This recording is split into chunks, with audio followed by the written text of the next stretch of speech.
juga adalah firman Tuhan Prapaskah. Saudara masih ingat sekitar 2 minggu yang lalu apa yang sudah saya bagikan mengenai tema apa, mengenai Prapaskah 2 minggu yang lalu, yaitu aku adalah gembala yang baik. Dan di sini saya akan membagikan firman Tuhan yang saya berjudul kebutuhan akan urapan, demand on the anointing. Saya percaya bahwa apa yang saya bagikan ini tentunya sungguh sangat relevan dengan tema khotbah tahun ini yang mengenai penyertaan Tuhan. Karena urapan adalah kuasa penyertaan Tuhan. Saudara masih ingat apa yang saya bagikan tepat tanggal 19 Juni tahun 2020 yang juga saya membagikan mengenai urapan, hanyut di dalam urapan. Kalau saudara masih ingat poin-poin yang penting di situ. Jadi sekarang 19 Maret, tepat 9 bulan berikutnya, saya percaya Tuhan menginginkan kita belajar kembali mengenai urapan. Amin. Saya tahu, saya sendiri, ini adalah pengajaran favorit saya yang bicara mengenai urapan. Saudara-saudara kekasih, ada hal-hal, pertanyaan-pertanyaan di sini yang juga kita akan refleksikan di dalam kehidupan kita sehari-hari yang ada hubungannya dengan pertumbuhan kerohanian kita masing-masing. Amin. Bila saya membagikan ini bukan berarti saya super spiritual dan saya tidak mengalami poin-poin yang saya akan tanyakan. Saya untuk bagian tertentu mungkin saya masih struggle, dan untuk bagian-bagian tertentu mungkin dengan anugerah Tuhan saya sudah melewati itu. Tetapi saat ini mari kita bisa belajar dan merefleksikan dalam kehidupan kita bersama-sama. Ada beberapa pertanyaan di sini yang kita bisa merefleksikan dalam hati kita. Mengapa aku tidak gairah untuk berdoa, membaca, dan merenungkan firman-Nya, bahkan melakukan dan mengerjakan hal-hal untuk kerajaan? Mungkin itu ada pertanyaan di dalam kehidupan kita jujur secara pribadi. Atau mungkin ada pertanyaan seperti ini, mengapa aku mempunyai temperamen yang mudah baperan, atau sedikit-sedikit bawa perasaan, mudah tersinggung, mudah marah, dan takut tak menentu. Mungkin ada pertanyaan itu di dalam hati saudara saat ini. Mungkin ada pertanyaan lain seperti ini saudara, mengapa aku mudah tertuduh, mudah mempunyai rasa bersalah, lebih mudah mengisolasi diri dan tidak menyukai dengan tantangan kehidupan. Seolah-olah kehidupan hambar begitu saja, apalagi berhadapkan dengan tantangan-tantangan pandemik seperti ini. Mungkin ada pertanyaan seperti ini saudara-saudara, mengapa hidupku masih hambar, walaupun aku punya banyak teman, mungkin banyak uang di ATM atau di investasi-investasi lain, bahkan aku sering ke gereja dan mendengar firman Allah. Atau pertanyaan seperti ini saudara, mengapa aku sering gagal dan terjatuh di dalam menghadapi kehidupan yang keras? Atau mungkin pertanyaan seperti ini, mengapa aku merasakan lamban di dalam pertumbuhan rohaniku, walaupun aku sudah menyibukkan diri di dalam pelayanan, dan seterusnya, dan seterusnya. Saudara-saudara, bila saudara ada 1 dan 2 pertanyaan yang sudah saya utarakan seperti ini, itu adalah normal saudara. Saudara perlu untuk terus bertumbuh.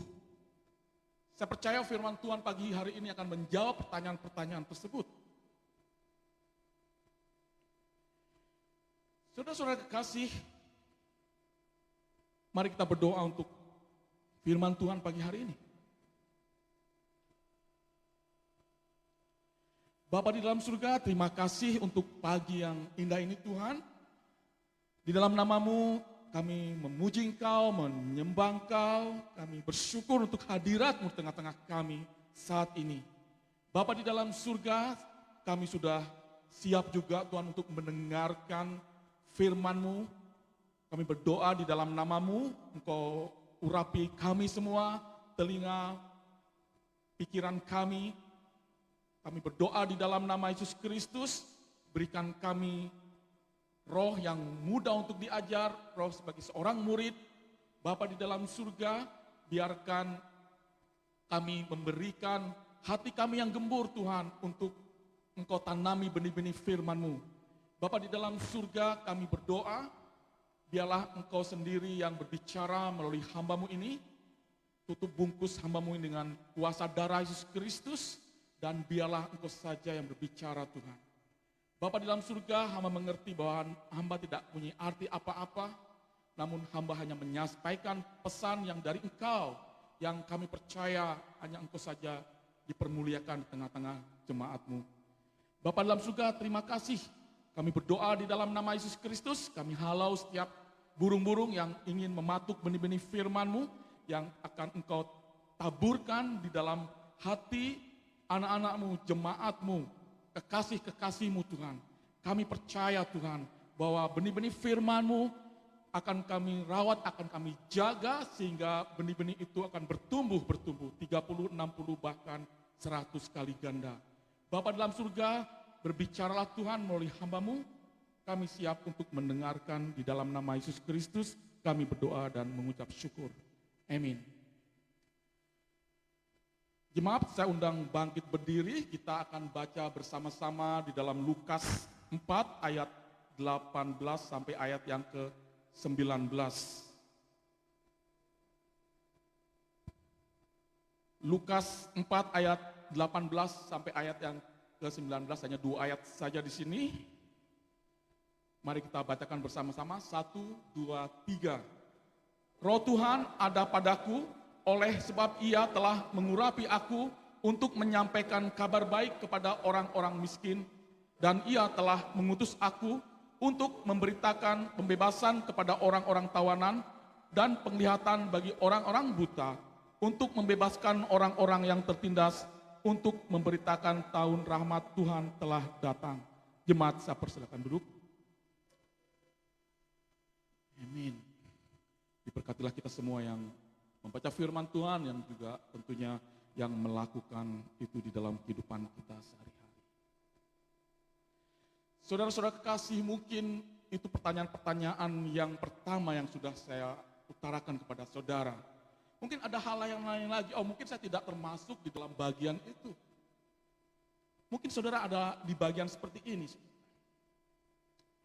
Mungkin saudara adalah seorang yang sungguh-sungguh disiplin, menjaga kebutuhan fisik seperti diet, ketat makan, olahraga rutin, istirahat normal 6-8 jam, dan sebagainya.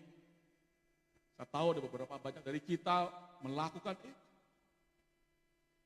Mungkin juga saudara menjaga kebutuhan jiwa saudara, seperti relationship, aktivitas sosial, saat teduh, hidup bergereja, melalui musik. Mungkin saudara menghabiskan waktu di dalam penyembahan pujian, dalam waktu-waktu saat teduh, atau juga saudara aktif dalam pelayanan dan bergereja dan sebagainya, tetapi tetap merasakan tidak adanya suatu perubahan yang signifikan di dalam kehidupan kerohanian Bapak, Ibu, saudara-saudara. Saudara-saudara kekasih, saya percaya firman ini adalah untuk saudara. Dan kita akan belajar bersama-sama di dalam firman Tuhan yang saya berjudul kebutuhan akan urapan atau demand on the anointing. Saudara-saudara kekasih dalam Yesus Kristus, di dalam Lukas pasal 4 ini, kalau saya baca di dalam ayat-ayat sebelumnya, bagaimana Yesus di dalam Lukas 4 ayat pertama, Yesus yang penuh dengan Roh Kudus kembali dari Sungai Yordan, lalu dibawa oleh Roh Kudus ke padang gurun. Kalau seandainya saudara membaca di dalam Lukas pasal 3 dan sebelumnya juga ya, bahwa Yesus melalui pelayanan Yohanes dibaptis, setelah itu Yesus dipenuhi oleh Roh Kudus dan dibawa oleh Roh Kudus ke Sungai Yordan, dan situ Yesus berpuasa selama 40 hari 40 malam lamanya. Dan situ saudara akan membaca bagaimana Yesus dicobai oleh iblis 3 kali. Di sini tidak akan saya jelaskan karena itu bukan hal yang akan saya bagikan pagi hari ini. Kalau kita lihat juga di dalam Lukas pasal 4 ayat 14 dan 15-nya di sini, dalam kuasa roh kembalilah Yesus ke Galilea. Kembali katakan, dalam kuasa roh. Amin. Dalam kuasa urapan, dalam kuasa penyertaan Allah melalui Roh Kudus. Di seluruh daerah itu, Yesus ke Galilea dan tersiarlah kabar tentang dia di seluruh daerah itu. Sementara itu ia mengajar di dalam rumah-rumah ibadat di situ dan semua orang memuji dia. Saudara-saudara kekasih dalam Yesus Kristus, Tuhan Allah sendiri Yesus Kristus mempersiapkan suatu pelayanan yang begitu sistematis. Dan dia sendiri adalah Allah, tetapi dia sungguh sangat membutuhkan Roh Kudus. Amin.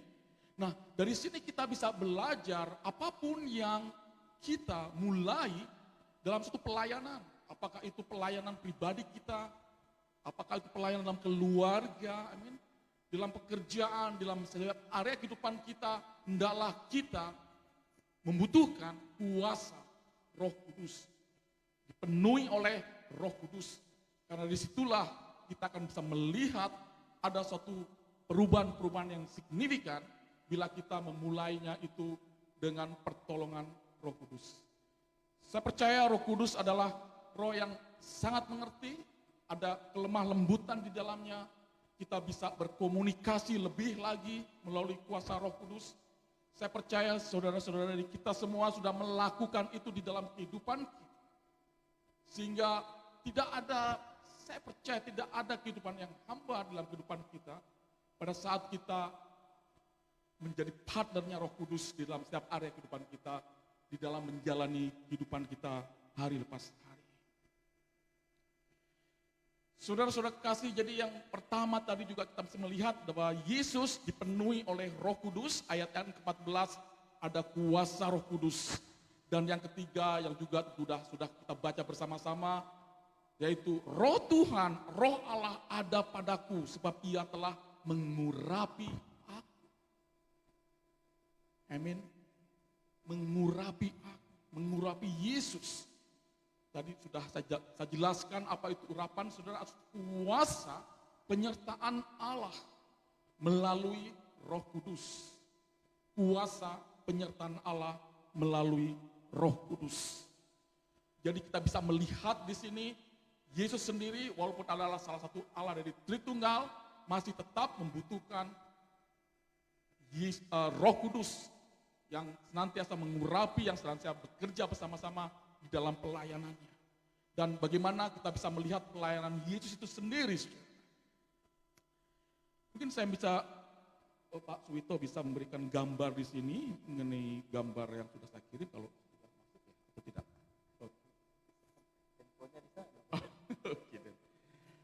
Di sini ada gambar mengenai urapan, bagaimana imam besar waktu itu mengurapi Daud, gitu ya. Ada satu gambar di mana ada horns, apa namanya, tanduk itu yang diisi oleh minyak urapan, dan minyak urapan itu dituangkan ke kepalanya Daud dan Daud diurapi seperti itu. Dan kalau kita bisa melihat di dalam Perjanjian Lama bahwa urapan atau kuasa penyertaan Allah itu hanya diberikan kepada orang-orang tertentu, gitu ya. Diberikan kepada imam, diberikan kepada raja, diberikan kepada nabi. Dan pada saat mereka ditabiskan dengan suatu urapan, ada Roh Allah tinggal dalam kehidupan mereka. Dan Roh Allah itu adalah roh yang sangat signifikan untuk membawa anak-anaknya atau orang-orang Israel untuk senantiasa sensitif, senantiasa berjalan di dalam kehendak Allah. Kita bisa melihat, katakan kehidupan Daud. Sebelumnya Daud hanya seorang anak kecil saja seperti itu. Tetapi pada saat Samuel mengurapi Daud, di situ ada Roh Allah yang tinggal di dalamnya, yang masuk di dalamnya. Dan di sini kita bisa melihat ada satu perubahan yang terjadi dalam kehidupan Daud. Daud menjadi anak yang perkasa pada waktu itu. Dia mampu mengalahkan beruang, dia mampu mengalahkan binatang-binatang buas pada saat Daud menggembalakan domba-dombanya. Bahkan pada saat Daud diperhadapkan dengan Goliat, Daud bisa memenangkannya karena ada urapan Allah yang ada di dalam hidup. Kita bisa melihat juga kehidupan Yesus. Pada saat Yesus diurapi, pada saat ada pengurapan, itu lebih lagi. Dia adalah anak Allah dan dia juga Roh Kudus tinggal di dalam. Kalau kita bisa melihat, kalau bisa membaca pelayanan-pelayanannya, bahkan pada saat orang memegang jubahnya saja, orang sakit disembuhkan. Orang mengalami kesulitan-kesulitan disembuhkan. Ada suatu kuasa melalui urapan. Amin. Saudara-saudara, kalau kita bisa melihat kembali di dalam proses pengurapan ini, gitu ya. Pada saat Daud diurapi untuk menjadi seorang raja, apakah semua akan berjalan lancar? Karena pada saat Samuel mengurapi Daud, di situ kita bisa melihat bahwa pada waktu itu rajanya adalah masih Saul, dan Samuel mengurapi Daud untuk menjadi raja Israel. Apakah setelah itu, oke, welcome Daud, akan aku berikan tahtaku untukmu seperti itu. Apakah kejadian itu terjadi seperti itu? Tidak. Amin. Pada saat pengurapan Allah ada di dalam kehidupan saudara dan saya, saudara siap untuk menghadapi suatu tantangan kehidupan. Amin. Pada saat saudara menerima Yesus sebagai Tuhan dan Juru Selamat, oh Tuhan, terima kasih. Saya sudah menjadi ahli pewaris kerajaan Allah. Ada segala sesuatu yang indah yang akan saya lewati. Ada tangga-tangga emas yang saya lewati menuju kedewasaan rohani. Apakah seperti itu sih? Tidak. Di dalam kehidupannya kalau kita bisa melihat dari Daud antara pada saat diurapi menjadi raja, tantangan-tantangan itu sungguh sangat banyak. Tapi di sini saudara bahwa tantangan-tantangan itu tidak membuat Daud kecewa, tidak membuat Daud patah semangat, tidak membuat Daud menyalahkan Allah, tetapi sebaliknya itu adalah menjadi suatu opportunity atau kesempatan Daud untuk bertumbuh bersama Tuhan, untuk senantiasa bertumbuh dan mengandalkan Tuhan di dalam kehidupan. Amin. Nah, sekarang bagaimana dengan kehidupan kita? Pada saat-saat kita diperhadapkan dengan masalah-masalah kita, apakah kita menyerah begitu saja? Tantangan-tantangan kehidupan yang kita hadapi, hendaklah itu menjadi opportunity, menjadi kesempatan pada kita untuk membutuhkan kuasa urapan Roh Kudus yang kita minta kepada Allah, urapan tersebut. Amin. Saudara-saudara kekasih, apapun masalah yang saudara hadapi saat ini, apakah itu masalah fisik, emosi, apakah itu kerohanian, apakah itu perasaan, apakah itu finansial, apakah itu dalam area kehidupan kita, pekerjaan, hanya satu saja saya sarankan, apakah ada urapan Allah di dalam kehidupan saya? Kalau seandainya tidak ada, bagaimana saya mendapatkan urapan? Hanya itu saja. Dan saya percaya saudara, Allah bukan Allah yang pelit untuk mencurahkan urapan. Allah adalah Allah yang generous untuk mencurahkan urapannya kepada kita. Sehingga kita mampu untuk bertumbuh di dalam Tuhan.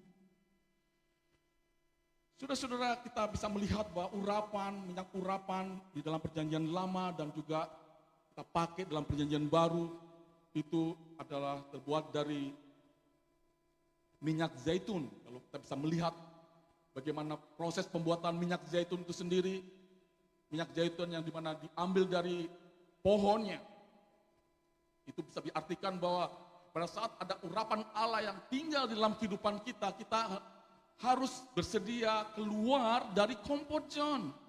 Amin. Kita siap untuk keluar dari comfort zone, keluarkan dari pohonnya. Dan tidak hanya itu saja, tidak cukup hanya itu saja.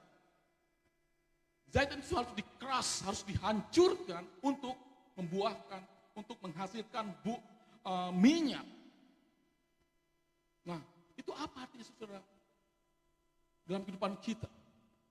Tuhan izinkan suatu kejadian-kejadian yang membuat kita hancur, yang membuat kita betul-betul tidak berdaya apa lagi.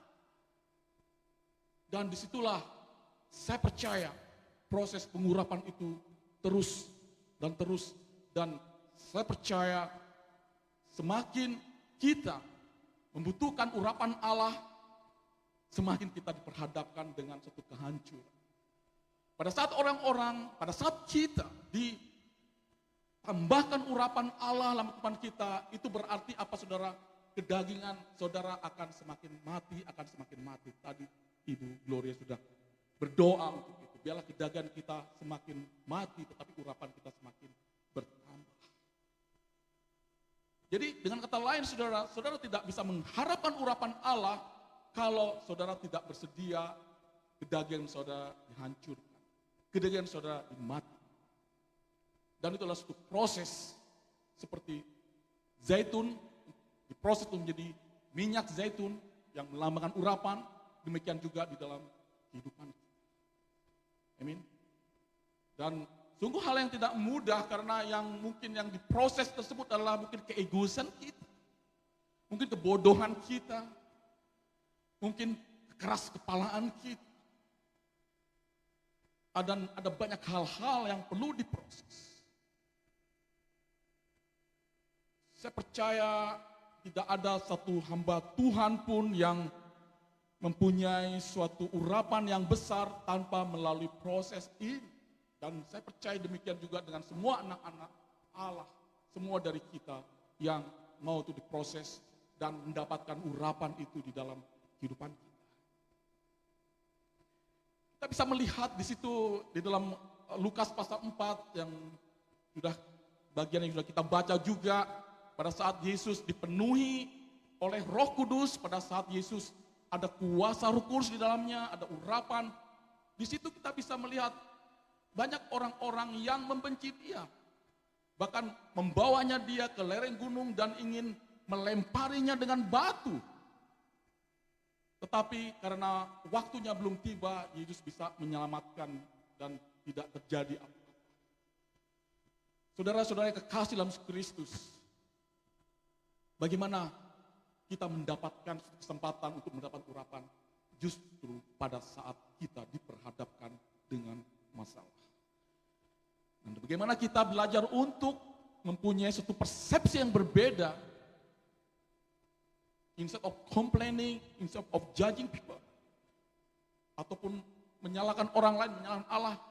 Tuhan, terima kasih, bentuk aku, ajarkan aku untuk taat di dalam proses seperti ini. Amin. Semua dari kita akan mengalaminya, saudara, karena kita adalah satu boat, kita sama seperti. Tetapi bila saudara taat seperti Yesus taat kepada Bapaknya, mau menyerahkan hidupnya, mati di kayu salib untuk kita, menyalibkan dagingnya, mati, sehingga kita mendapatkan kebebasan dosa-dosa kita, ditebus, penyakit kita disembuhkan, masalah-masalah kita hadapi, Allah berikan hikmat karena hal seperti itu. Dan bagaimana kita belajar dari Yesus untuk mendapatkan urapan itu. Saudara-saudara kekasih dalam Yesus Kristus, urapan itu harus dibagikan, harus di-share. Kita tidak bisa menyimpan urapan itu untuk diri kita sendiri. Amin. Seperti kalau lampu dian harus ditaruh di atas sehingga menerangi banyak orang. Demikian juga dengan kita. Pada saat kita diberikan urapan Allah, Allah menunjukkan kita ke dalam suatu tempat di mana orang akan melihat saudara. Orang mungkin akan melihat kekurangan saudara, kelemahan saudara, dosa-dosa saudara, bahkan hal-hal yang lain yang mungkin saudara tidak suka hal seperti itu. Tetapi itulah kesempatan di mana saudara mendapatkan urapan. Amin. Saudara-saudara kekasih, tantangan kehidupan dalam kehidupan kita, kelemahan-kelemahan kehidupan kita, apapun yang ada dalam kehidupan kita, hanya satu saja. Apakah ada urapan Allah dalam kehidupan saudara dan saya? Amin.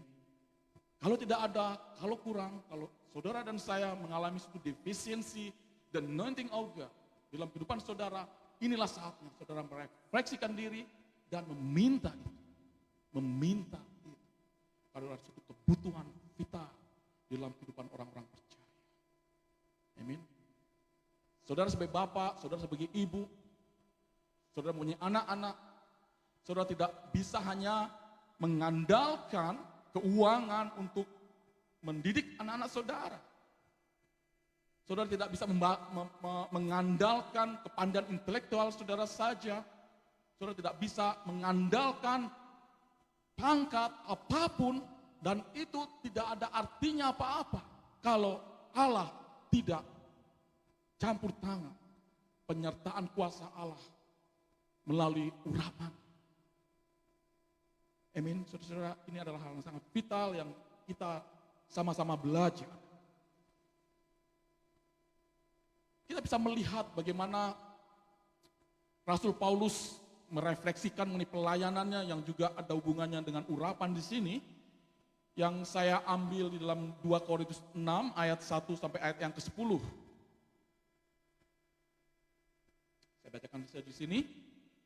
2 Korintus 6 ayat 1 sampai 10. Sebagai teman-teman sekerja, kami menasihatkan kamu supaya kamu jangan membuat menjadi sia-sia kasih karunia Allah yang telah kamu terima. Sebab Allah berfirman, pada waktu aku berkenan, aku akan mendengarkan engkau, dan pada hari aku menyelamatkan, aku akan menolong engkau. Ini juga berbicara mengenai urapan. Pada saat Allah memberikan urapan kepada kita, bagaimana kita belajar untuk sensitif dan merespon itu. Ayat selanjutnya, sesungguhnya waktu ini adalah waktu perkenanan itu. Sesungguhnya hari ini adalah hari penyelamatan itu. Dalam hal apapun kami tidak memberi sebab orang tersandung supaya pelayanan kami jangan sampai dicela. Sebaliknya, dalam segala hal kami menunjukkan bahwa kami adalah pelayan Allah, yaitu dalam menahan dengan penuh kesabaran dalam penderitaan, kesesakan, dan kesukaran. Dalam menanggung dera, dalam penjara, dan kerusuhan, dalam berjeripayah, dalam berjaga-jaga, dan berpuasa. Dalam kemurnian hati, pengetahuan, kesabaran, dan kemurahan hati, dalam Roh Kudus dan kasih yang tidak munafik. Di sini di dalam ayat sebelumnya kita baru dengar bahwa urapan Allah itu bukan seperti kayak painkiller, tapi mampu untuk menahan setiap penderitaan kehidupan. Mampu untuk bertahan di dalam suatu kesasakan kehidupan pada saat satu pelayan. Jadi memang saudara, pelayan-pelayan Allah itu memang mempunyai resiko besar di dalam kehidupan fisik, mental, bahkan kerohanian.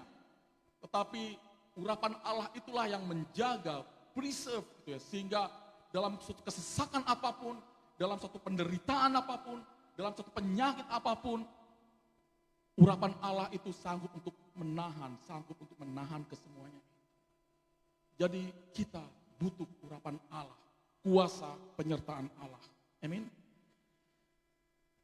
Saya bacakan selanjutnya, dalam penderitaan, kebenaran dan kekuasaan Allah dengan menggunakan senjata-senjata keadilan untuk menyerang ataupun membela, ketika dihormati dan ketika dihina, ketika di tempat diumpat atau ketika dipuji, ketika dianggap sebagai penipu, namun dipercayai, sebagai orang yang tidak dikenal, namun terkenal, sebagai orang yang nyaris mati, dan sungguh kami hidup sebagai orang yang dihajar namun tidak mati, sebagai orang berduka cita namun senantiasa bersuka cita, sebagai orang miskin namun memperkaya banyak orang, sebagai orang tak bermilik sekalipun kami memiliki segala sesuatu. Bagaimana juga kita belajar dari sikap Paulus di dalam menghadapi kehidupannya pada saat juga berhadapan dengan pelayanan yang dia sudah lakukan di dalam kehidupannya. Kalau kita bisa melihat bahwa kehidupan Paulus sendiri sampai akhir hidupnya tetap mempunyai iman yang teguh di dalam Tuhan. Dan Tuhan sungguh sangat meninggikan pelayanannya karena sikap Paulus tersebut. Amin. Saudara-saudara yang kekasih dalam Kristus, kita bisa melihat di sini juga bahwa urapan itu memproduksi atau apa? Produksi, apa yang menghasilkan urapan itu? Tadi bagiannya sudah kita bisa melihat bahwa urapan itu menjaga kita, preserve kita di dalam menghadapi kesesakan, kesukaran hidup, dan banyak hal. Tetapi juga urapan itu bisa menghasilkan sesuatu. Tadi kita sudah baca di situ di dalam ayat yang ke-18 sampai 19, Lukas 6. Kita bisa melihat di sini Lukas 6 ayat 18 sampai 19, saya bacakan saja. Mereka datang untuk mendengarkan dia dan untuk disembuhkan dari penyakit mereka. Juga mereka yang dirasuk oleh roh-roh jahat beroleh kesembuh. Amin. Pada saat saudara berada dalam urapan Allah, saudara mampu untuk impartasi urapan itu kepada orang yang membutuhkan, orang yang sakit disembuhkan. Amin. Orang yang mengalami kesusahan akan diberikan kelegaan. Orang yang mungkin kekurangan hikmat akan dicurahkan hikmat sesuai dengan kebutuhan. Dan saya percaya itulah kuasa urapan yang ada di dalam kehidupan orang-orang percaya. Dan di sini ayat selanjutnya, dan semua orang banyak itu berusaha menjamah dia, yaitu Yesus, karena ada kuasa yang keluar daripadanya. Dan semua orang itu disembuh. Amin. Saudara-saudara, saya tahu dia Allah. Namun di sisi lain dia membutuhkan Roh Kudus. Dan dia mempunyai satu partner yang luar biasa antara Yesus dengan Roh Kudus. Saya tahu kita adalah manusia biasa, amin. Namun kita bisa belajar dari Yesus. Dan bagaimana kita menjaga urapan itu, dan bagaimana urapan itu kita impartasikan kepada orang-orang yang membutuhkan dalam kehidupan kita. Amin. Belajar untuk menghadapi tantangan, belajar untuk keluar dari comfort zone, belajar untuk tidak mudah komplain, belajar untuk senantiasa sensitif dengan apa yang Roh katakan di dalam kehidupan kita. Saudara-saudara, pada akhir zaman seperti ini gitu ya, kalau kita tidak kuat seperti itu, kita bisa mudah terjatuh. Kalau kita tidak berpegang kepada Allah, kita bisa mudah untuk murtad. Kita mudah untuk hal-hal menjauhi Allah. Dan hanya satu saja pesan saya, jaga urapan. Amin. Biarlah senantiasa ada dalam kehidupan saudara dan saya. Bila perlu, bila urapan itu semakin besar, semakin matang, semakin dimurni hari lepas hari. Kita tahu itu bukan suatu pekerjaan overnight, namun di sisi lain adalah suatu proses dalam kehidupan kita. Pada saat kita siap untuk mendapatkan urapan, di saat yang sama kita harus siap mematikan kedagingan kita. Kita harus siap bayar harga, amin. Kita mungkin berdoa lebih, kita membaca firman Tuhan dan saat teduh lebih lagi dari orang-orang yang sebelumnya atau dari kita sebelumnya. Atau mungkin kebiasaan kita marah, kita akan kurangi itu. Kita butuhkan kuasa Allah yang mungkin mudah baperan. Kita butuh urapan Allah sehingga kita bisa mengerti. Dan itu sangat bermanfaat di dalam pertemuan kita. Setidaknya untuk diri kita sendiri. Setelah itu untuk keluarga kita, orang-orang yang kita kasihi, dalam pekerjaan kita dan setiap area kehidupan kita. Saudara-saudara kasih, semakin kita membutuhkan urapan Allah, semakin Allah mensuplainya itu di dalam kehidupan kita sehari-hari. Saya tidak tahu dengan saudara dalam gereja yang kita sama-sama belajar, saya akan bertumbuh, saya selalu berdoa, Tuhan, saya membutuhkan urapan itu bekerja dalam kehidupan saya, dalam kehidupan gereja ini. Berapapun yang mendengarkan firman Tuhan, saya berdoa biarlah urapan Allah itu mengalir dalam kehidupan mereka. Dan mereka tidak hanya mendengarkan firman Tuhan, tetapi melakukan itu dalam kehidupan sehari-hari. Kita bekerja bersama-sama, kita bekerja satu-satu tim, kita saling mendoakan satu sama lain. Sehingga kita terus bersama-sama bertumbuh di dalam Tuhan. Amin. Melalui urapan Allah. Gereja yang hidup adalah gereja yang menjaga urapan Allah itu tinggal di dalam kehidupan kita senantiasa. Saya baca di dalam Matius 5 ayat Matius 8 ayat 5 sampai ayat yang ke-10. Ini juga satu cerita yang sangat favorit gitu ya, mengenai bagaimana seorang perwira yang punya iman yang besar dan mempunyai iman yang besar dan mengharapkan urapan Yesus itu turun karena hidupnya dan menyembuhkan anak. Saya bacakan saja di sini, Matius 8 ayat 5-10. Ketika Yesus masuk ke Kapernaum, datanglah seorang perwira mendapatkan dia dan memohon kepadanya, Tuhan, hambaku terbaring di rumah sakit, di rumah karena sakit lumpuh dan ia sangat menderita. Yesus kata kepadanya, aku akan datang menyembuhkan. Karena apa yang katakan di sini, karena Yesus sendiri sibuk pada waktu itu dan ada banyak kerumunan-kerumunan. Dan di dalam satu cerita ini juga ada satu interrupted seperti itu, seorang perempuan datang untuk minta sembuhan untuk anaknya yang sakit. Nah, tetapi di sini ayat selanjutnya, tetapi jawab perwira itu kepadanya, Tuhan, aku tidak layak menerima Tuhan di dalam rumahku. Katakan saja sepatah kata, maka hambaku itu akan sembuh. Bagaimana seorang perwira mempunyai itu iman seperti itu? Bagaimana perwira itu mengerti bagaimana urapan itu bekerja? Dan dia tahu dia adalah seorang perwira, dia mengatakan kepada bawahannya pergi, maka pergi karena dia tahu apa itu kuasa perkataan. Oleh karena itu saudara, saya mengingatkan kepada saudara, bila saudara berkata-kata, jaga. Amin. Jaga baik-baik, jangan sampai perkataan saudara menurunkan orang, menyakiti orang hal tidak perlu dan banyaklah hal. Karena perkataan mempunyai satu kuasa. Saya bacakan dari sini. Tetapi jawab perwira itu kepadanya, Tuhan, aku tidak layak menerima Tuhan di dalam rumahku. Katakan saja sepatah kata, maka hambaku itu akan sembuh. Sebab aku bersendiri seorang bawahan dan di bawahku ada pula prajurit. Jika aku berkata kepada salah seorang prajurit itu pergi, maka ia pergi. Dan kepada seorang lagi datang, maka ia datang. Ataupun kepada hambaku, kerjakanlah ini, maka ia mengerjakan.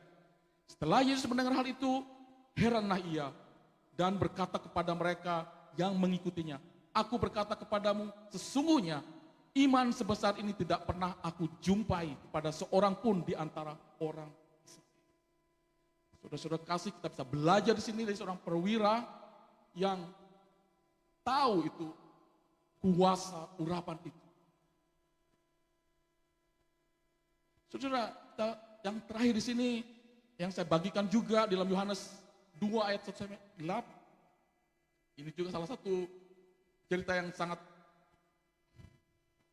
familiar dalam kehidupan kita pada saat Yesus belum memulai pelayanannya, tetapi bagaimana ibunya Maria mengaktifkannya itu. Saya bacakan saja di sini. Yohanes 2 ayat 1-8. Pada hari ketiga ada perkawinan di Kana yang di Galilea dan ibu Yesus ada di situ.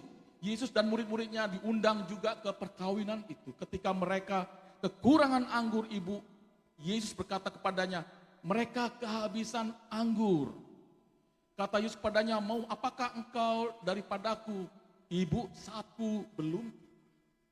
Tetapi Yesus berkata kepada pelayan-pelayan, apa yang dikatakan kepadamu, buatlah itu. Di situ ada 6 tempayan yang disediakan untuk pembasuhan menurut adat orang Yahudi, masing-masing isinya 2-3 buyung.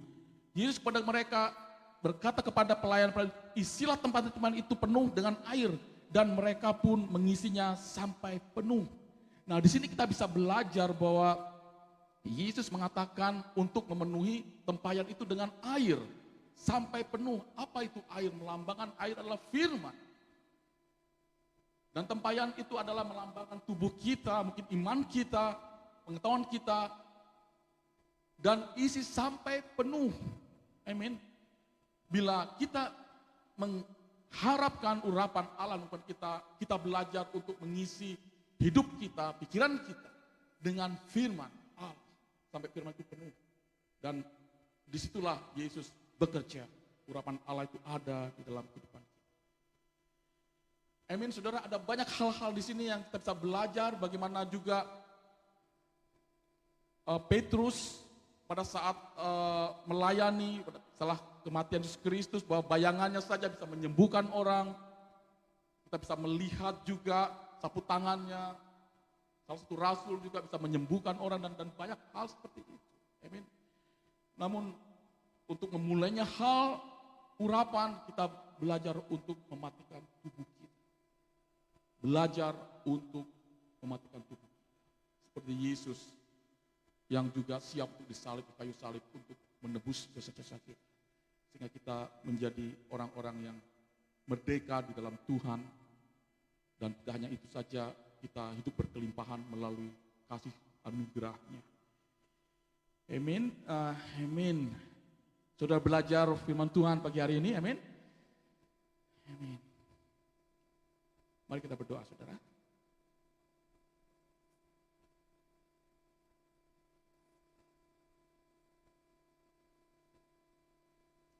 Bapa di dalam surga, terima kasih untuk pengajaran firman-Mu pagi hari ini. Kami berdoa di dalam nama-Mu Yesus Kristus, biarlah Tuhan pengajaran firman ini betul-betul memberikan kami satu pengajaran, pembelajaran yang baru untuk mengenal mengenai firman-Mu, mengenal mengenai urapan-Mu, mengenal dan ajari kami Tuhan untuk menjaga urapan yang Engkau berikan di dalam kehidupan kami. Bapa di dalam surga, di dalam nama Yesus Kristus, biarlah Tuhan urapan itu senantiasa ada di dalam kehidupan kami, di dalam kehidupan kami pribadi, lepas pribadi, di dalam kehidupan secara kolektif, apakah itu dalam keluarga, dalam kehidupan bergereja, dan dalam kehidupan bermasyarakat. Bapa di dalam surga, terima kasih untuk firman-Mu pagi hari ini. Biarlah Tuhan Engkau sendiri yang terus bekerja melalui anak-anak-Mu ini Tuhan. Hamba mengerti Tuhan, perkataan hamba sangat terbatas, bahkan cara mengekspresikan itu juga sangat terbatas. Tetapi hamba berdoa biarlah kuasa Roh Kudus-Mu menyempurnakan apa yang hamba sudah katakan. Dipermuliakan nama-Mu di tengah-tengah jemaat-Mu, di dalam nama Yesus kami berdoa syukur. Amin, amin, amin.